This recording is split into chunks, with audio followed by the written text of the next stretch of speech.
Hi there, this is Dr. Pat Trainer. One of the things that I love about DBT is that we use metaphor to help us understand thoughts and emotions that may lie just outside of our awareness. One of my favorite stories is from a book called Eating in the Light of the Moon by Anita Johnston. This is a fabulous story. It's about a girl who searches for solutions in all the wrong places. So I'd like to share this story with you. Just settle back, make yourself as comfortable as possible, and just listen. This is an old English fairy tale about a girl who longed to touch the stars in the sky. Every evening, just before falling asleep at night, she would lie in her bed and gaze out at the stars through her bedroom window. On clear nights, she would be delighted to see them twinkling ever so brightly.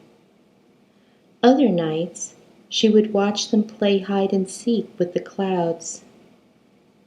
On stormy nights, they wouldn't show their faces at all, even though she suspected they were still there, hiding behind the clouds. One warm summer evening when the moon was full, the girl decided to satisfy her yearning and set out in search of the stars. She walked and walked until she came to a smooth, glassy pond. "Good evening," said the girl. "I'm off to find the stars in the sky. Can you tell me how to reach them?" "They're right here in my face," replied the pond. "Jump in and catch them." The girl looked at the stars glistening in the pond and jumped right in, her hands cupped so that she might catch one. But not a star did she find. She went on her way until she came to a bubbling brook. "Good evening," said the girl. "I'm off to find the stars in the sky. Can you help me?" "Oh, yes," answered the brook.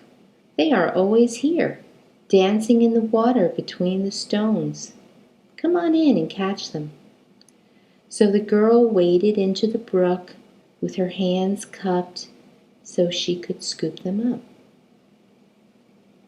But not a star did she find.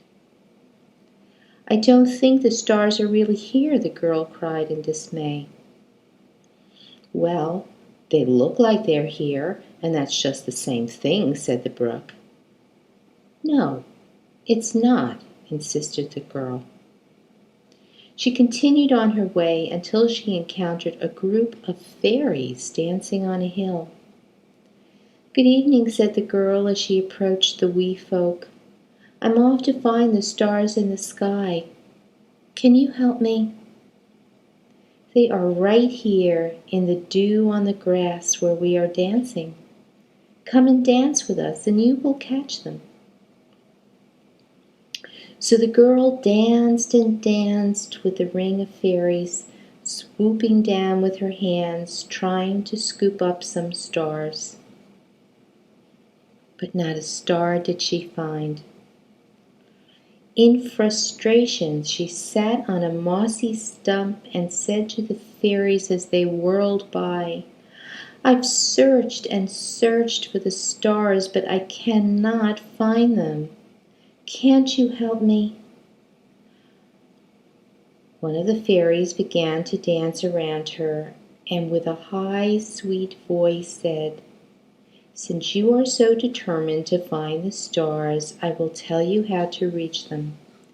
If you will not go backward, then go forward. Be sure to take the right road. Ask 4 feet to carry you to no feet, who will carry you to the stairs without steps. If you can climb them, you will reach the stars." The girl quickly stood up and began to go forward, making sure she was on the right road. She came to a horse grazing underneath a tree. "Good evening," she said. "I'm off to find the stars in the sky. Can you carry me there?" "I don't know the whereabouts of the stars in the sky," said the horse. "My purpose is to serve the fairies." "I was just dancing with them," said the girl, "and they told me to ask 4 feet to carry me to No Feet." "Well, I am 4 feet, and if the fairies say I am to take you to No Feet, then climb on my back and off we'll go," said the horse. The girl rode and rode until they came to the end of the land, where the sea stretched out in front of them as far as the horizon. Way off in the distance was a ribbon of brilliant colors that arched up into the sky. The girl slid off the horse's back and stood at the water's edge. A very large fish swam up to her.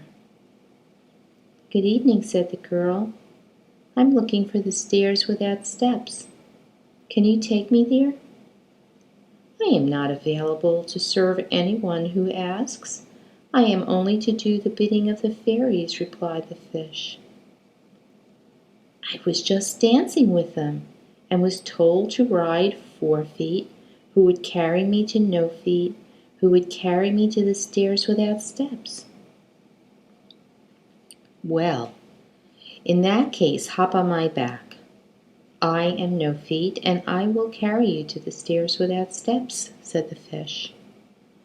Off they went, the girl holding tightly to the fish's back, until they reached the horizon, where the brilliant colors arched high up into the sky. "Here they are," said the fish. "Be careful as you go up. They are not easy to climb." The girl slid off the fish's back and began to climb the bright arch of many colors. The fish was right. They were not easy to climb.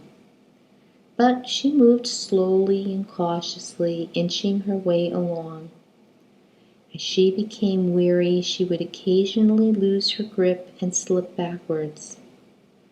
It was cold, and she was surrounded by darkness, but she pressed on until she reached the top of the arch, where she was surrounded by brilliant light. At last, there they were, the stars in the sky. She reached out with her hand to touch one of the shimmering stars. As she reached farther and farther, she suddenly lost her balance, and with a sigh that was half regret, half contentment, she fell, slipping and sliding faster and faster into the darkness below. When she opened her eyes, it was morning. She found herself in her bed. "I did reach the stars, didn't I?" she wondered. "Or did I only dream it?" Then she looked at her hand that was still tightly clenched into a fist, and as she slowly opened it, she saw a speck of stardust. The end. I hope you've enjoyed this story. If you'd like to know more about DBT, just give me a call. Bye now.